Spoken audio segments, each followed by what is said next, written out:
नमस्कार, हिमाचल न्यूज में आपका स्वागत है। आज 27 अक्टूबर 2021 और हम आपके लिए लेके आए हैं हिमाचल की ताजा तरीन खबरें। तो चलिए शुरुआत करते हैं इन खबरों की, लेकिन उससे पहले अगर आपने हमारे YouTube चैनल को अभी तक सब्सक्राइब नहीं किया है तो इसे जल्दी से सब्सक्राइब कर लीजिए। तो चलिए पहली खबर है, मंत्री भारद्वाज के विवादित बोल, कहा हर काम के ठेके भाजपा प्रत्याशी के माध्यम से ही मिलेंगे। जुब्बल कोटखाई विधानसभा सीट पर उपचुनाव को लेकर प्रचार में जुटे शहरी विकास मंत्री सुरेश भारद्वाज का ठेकेदारों को लेकर दिया विवादित बयान सोशल मीडिया पर खूब वायरल हो रहा है। यहाँ एक जनसभा में भारद्वाज इस वीडियो में कहते नजर आ रहे हैं कि यहाँ विकास के हर काम और ठेके भाजपा प्रत्याशी नीलम सराई और भाजपा सरकार के माध्यम से ही मिलेंगे। बहुत से ठेकेदार सोचते हैं कि वे उधर से आ जाएंगे और उनका चलता रहेगा, वैसे ठेके नहीं मिलेंगे। इस विवादित बयान पर कांग्रेस प्रदेश सचिव संजीव कुठियाला ने आरोप लगाया है कि कोटखाई में हो रही चुनावी रैली में मंत्री ठेकेदारों को लेकर बात कर रहे हैं। कहा कि मंत्री सरेआम कह रहे हैं कि अब सभी तरह के काम के ठेके उनकी प्रत्याशी और नेता दिलाएंगे। किसी क्षेत्र का काम हो गया और फिर पंचायत के काम सभी ठेके उनके नेता दिलाएंगे। ठेकेदार भूल जाएं कि किसी दूसरे तरीके से काम मिलने हैं। कुठियाल ने पूछा कि अगर ठेके भाजपा नेता ने ही दिलाने हैं तो फिर पीएम मोदी के कहने पर कामों के ऑनलाइन टेंडर क्यों किए जा रहे हैं। ऐसे बयानों से लग रहा है कि ठेके लेने के लिए अब ठेकेदारों को मंत्री और नेताओं से पूछना पड़ेगा। उन्होंने आरोप लगाया कि रैलियों में ऐसी बयानबाजी कर जनता को लुभाने का प्रयास किया जा रहा है। अगली खबर है, कोरोना की चेन तोड़ने के लिए स्कूलों में 31 अक्टूबर से लेकर 7 नवंबर तक दिवाली की छुट्टियां। हिमाचल प्रदेश के स्कूलों कॉलेजों में 31 अक्टूबर से 7 नवंबर तक दिवाली की छुट्टियां रहेगी। स्कूलों में कोरोना संक्रमण की चेन तोड़ने के लिए शिक्षा विभाग ने 8 दिनों की छुट्टियों का पैकेज तैयार किया है। उपचुनाव वाले क्षेत्र मंडी संसदीय सीट सहित फतेहपुर, अर्की और जुब्बल कोटखाई विधानसभा क्षेत्रों के तहत आने वाले शिक्षण संस्थान 30 अक्टूबर से ही बंद हो जाएंगे। 8 नवम्बर से स्कूलों में दोबारा नियमित कक्षाएं शुरू होगी। प्रदेश के सभी सरकारी स्कूलों में बीते एक सप्ताह से कोरोना संक्रमण की चपेट में आने वाले विद्यार्थियों की संख्या बढ़ रही है। ऐसे में शिक्षा विभाग ने कोरोना संक्रमण की चेन तोड़ने के लिए दिवाली की छुट्टियों में आंशिक बदलाव करते हुए पूर्व निर्धारित 5 दिनों की छुट्टियों में पहली नवंबर का एक और दिन शामिल कर दिया है। इस दिन को शामिल करने से इन छुट्टियों में पहले और बाद में रविवार होने से 8 दिनों की छुट्टियों का पैकेज बन गया है। 5वीं से 7वीं कक्षा के विद्यार्थियों को स्कूल में बुलाने या न बुलाने का फैसला 6 या 7 नवंबर को होने वाली कैबिनेट बैठक में हो सकता है।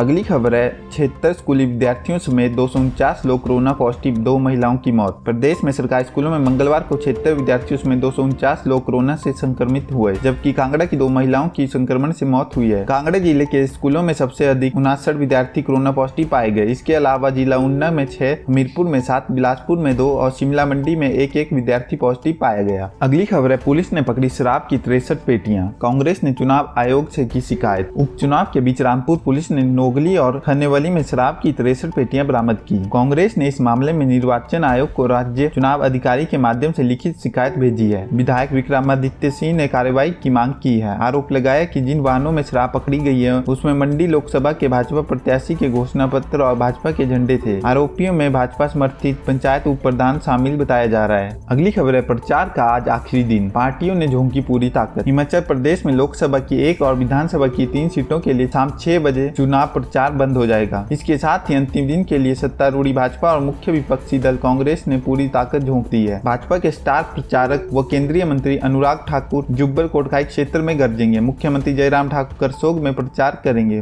वही कांग्रेस की ओर से छत्तीसगढ़ के मुख्यमंत्री भूपेश बघेल और कांग्रेस प्रभारी राजीव शुक्ला अर्की में प्रचार करेंगे। बुधवार शाम 6 बजे के बाद मतदान के दिन से पहले तक प्रत्याशी 4 समर्थकों के साथ बिना किसी शोर शराबे के डोर टू डोर संपर्क कर सकेंगे। वहीं इस अवधि के दौरान प्रिंट मीडिया में किसी तरह के प्रचार के लिए प्रत्याशियों को जिला स्तर पर बनी निगरानी कमेटी से प्री सर्टिफिकेशन करवाना होगा।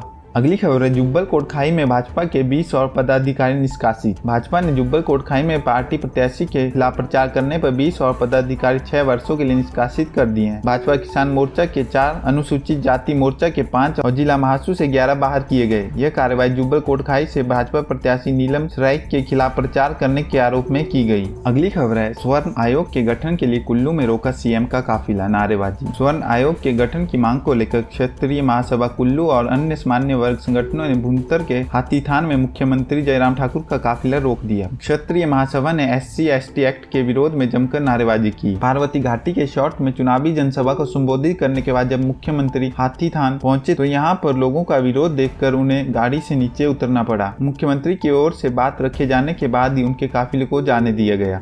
अगली खबर है SOS विद्यार्थियों के लिए अंक सुधार परीक्षा करवाएगा शिक्षा बोर्ड। हिमाचल प्रदेश स्कूल शिक्षा बोर्ड आगामी 17 मार्च 2022 से SOS अभ्यर्थियों के लिए अंक सुधार की परीक्षा करवाएगा। इधर स्कूल शिक्षा बोर्ड ने SOS की वार्षिक परीक्षाओं के लिए पंजीकरण की तिथियों का शेड्यूल भी जारी कर दिया है। 1 नवंबर से अभ्यर्थी SOS में 8वीं 10वीं और जमा 2 कक्षा की वार्षिक परीक्षाओं के लिए ऑनलाइन पंजीकरण करवा सकेंगे। अगली खबर है इक्डोल में MBA का बैच बैठाने के लिए UGC ने दी हरी झंडी। हिमाचल प्रदेश विश्वविद्यालय के दूरवर्ती शिक्षण संस्थान इक्डोल ने MBA कोर्स की 300 सीट के बैच को बैठाने के लिए UGC ने मंजूरी दे दी है। इक्डोल निदेशक प्रोफेसर कुलवंत पठानिया ने कहा कि UGC के साथ मीटिंग के बाद कोर्स का नया बैच बैठाने के लिए स्वीकृति मिल चुकी है। कोर्स में प्रवेश के लिए ऑनलाइन आवेदन करने को पोर्टल खोल दिया गया है। 22 नवंबर तक कोर्स में प्रवेश लेने के लिए आवेदन होगा। इसके बाद मेरिट सूची तैयार कर आगामी प्रवेश प्रक्रिया आगे बढ़ाई जाएगी। अगली खबर है मानव भारती बीवी से जारी हुई डिग्रियों का फॉरेंसिक ऑडिट शुरू। बहुचर्चित फर्जी डिग्री मामले में फंसे मानव भारती विश्वविद्यालय की जांच में हाईकोर्ट के आदेश के बाद अब फॉरेंसिक ऑडिट शुरू हो गया है। प्रदेश पुलिस ने ऑडिट के लिए 2 ऑडिटरों को नियुक्त किया है। करीब 1.5 साल पहले हाईकोर्ट ने ऑडिट कराने के आदेश दिए थे, लेकिन ऑडिटरों की नियुक्ति के लिए फाइल गृह विभाग में ही घूमती रही। कोर्ट ने सरकार को आदेश दिए थे कि वह ऑडिट कराए। अगली खबर है राशन के डिपोओं में जमा होंगे बिजली के बिल। हिमाचल प्रदेश के राशन डिपो में अब बिजली के बिल भी जमा हो सकेंगे। खाद्य आपूर्ति विभाग ने इस बारे में डिपो धारकों को निर्देश जारी कर दिए हैं। इसके लिए SOP भी जारी की गई है। इसमें कहा गया है कि डिपो संचालकों का पहला कार्य राशन आवंटन करना होगा। बिजली बिल जमा करने की छूट रहेगी। डिपो संचालकों की आमदनी में बढ़ोतरी हो सके, इसके चलते यह फैसला लिया गया। अगली खबर है अगले सीजन में बिना पंजीकरण नहीं मिलेगी ट्रैकिंग की अनुमति। हिमाचल प्रदेश के कई ट्रैकिंग रूटों पर अब अगले सीजन से बिना पंजीकरण के ट्रैकर नहीं जा सकेंगे। प्रदेश सरकार इसके लिए एक वेब पोर्टल तैयार करने जा रही है, जिसमें ट्रैकिंग करने के इच्छुक लोगों को पंजीकरण कराना होगा। बिना अनुमति के ट्रैकिंग नहीं करने दी जाएगी। मुख्य सचिव राम सुभग सिंह की अध्यक्षता में सोमवार को हुई एक उच्च स्तरीय बैठक में यह फैसला लिया गया है। छितकुल में 60 ट्रैकरों की मौत और 2 के लापता होने के बाद सचिवालय में हुई बैठक में यस के अलावा DGP संजय कुड्डू, DC लाहौल स्पीति कुल्लू और किन्नौर के अलावा ITBP के अधिकारी मौजूद थे। इस बैठक में तय हुआ कि अगले साल 15 सितंबर के बाद से पूरे विंटर सीजन में ट्रैकिंग पर भी पूरी तरह से रोक लगा दी जाएगी। अगली खबर है 5000 लोगों में 23 चश्मदीद ही क्यों, और गवाह ढूंढ कर लाएं। सुप्रीम कोर्ट ने हैरानी जताई। एक लखीमपुर खीरी में हिंसा के दौरान 4 से 5000 लोगों की मौजूदगी के बावजूद यूपी पुलिस को सिर्फ 23 प्रत्यक्षदर्शी गवाह ही मिले। शीर्ष कोर्ट ने कहा कि कई लोग घटना के बाद भी मुखर थे, उनकी रिपोर्टिंग भी हुई है। ऐसे में उनकी पहचान मुश्किल नहीं होनी चाहिए थी। अपनी एजेंसियों से कहे कि और गवाह ढूंढ कर लाए। कोर्ट ने संबंधित जिला जज को निर्देश दिए कि CRPC की धारा 164 के तहत गवाहों के बयान दर्ज कराने के लिए पर्याप्त न्यायिक मजिस्ट्रेट उपलब्ध होना सुनिश्चित करे। कोर्ट ने सरकार को निर्देश दिए कि गवाहों को सुरक्षा मुहैया करवाई जाए। अगली खबर है IMF का आर्थिक वृद्धि को लेकर अनुमान बहुत कम। 15वें वित्त आयोग के चेयरमैन NK सिंह ने मंगलवार को कहा अंतर्राष्ट्रीय मुद्रा कोष का भारत के संभावित वृद्धि दर अनुमान को संशोधित कर 6% करना अत्यधिक कम अनुमान है। उन्होंने ऑनलाइन परिचर्चा में कहा कि यह सुनिश्चित करना होगा कि जो लोग अभी गरीबी से बचे हुए हैं वे महामारी से दोबारा गरीबी में नहीं चले जाएं। उन्होंने कहा IMF ने पिछले सप्ताह हमारी मध्यम अवधि की वृद्धि की संभावना को 6.25% से घटाकर 6% किया है। मेरा मानना है कि यह ज्यादा कम आकलन है। वृद्धि की संभावना का आकलन हमेशा से समस्या रहा है। उन्होंने कहा कि चालू वित्त वर्ष में भारत की वृद्धि दर 9.5% और 2022-23 में 8.5% रहने का अनुमान है। अगली खबर है 5 नवंबर को केदारनाथ जाएंगे प्रधानमंत्री नरेंद्र मोदी। प्रधानमंत्री नरेंद्र मोदी 5 नवंबर को केदारनाथ धाम जाएंगे, जहां वो 400 करोड़ रुपए से अधिक लागत वाली परियोजनाओं का शिलान्यास और लोकार्पण करेंगे। मुख्यमंत्री पुष्कर सिंह धामी ने PM के दौरे की पुष्टि करते हुए कहा कि प्रधानमंत्री के मार्गदर्शन में भव्य केदारपुरी का निर्माण हो रहा है और अपने इस दौरे में वो आदि शंकराचार्य की मूर्ति का अनावरण भी करेंगे। बता दें कि प्रधानमंत्री का यह दौरा शीतकाल के लिए मंदिर के कपाट बंद होने से एक दिन पहले हो रहा है। अगली खबर है गृह मंत्री ने लेथपोरा में CRPF के शहीद 40 जवानों को दी श्रद्धांजलि। गृह मंत्री अमित शाह ने दक्षिणी कश्मीर के पुलवामा जिले में फरवरी 2019 में आत्मघाती हमले में शहीद हुए CRPF के 40 जवानों को मंगलवार सुबह श्रद्धांजलि दी। उन्होंने घटनास्थल से थोड़ी दूर पर स्थित CRPF की 185वीं बटालियन के मुख्यालय में स्थापित किए गए शहीद स्मारक पर जाकर जवानों के साथ रहकर उनका हौसला बढ़ाया। उन्होंने कहा कि जम्मू कश्मीर में कानून व्यवस्था की स्थिति बहुत हद तक सुधरी है। अगली खबर है अपने पड़ोसी देशों को डरा रहा है चीन।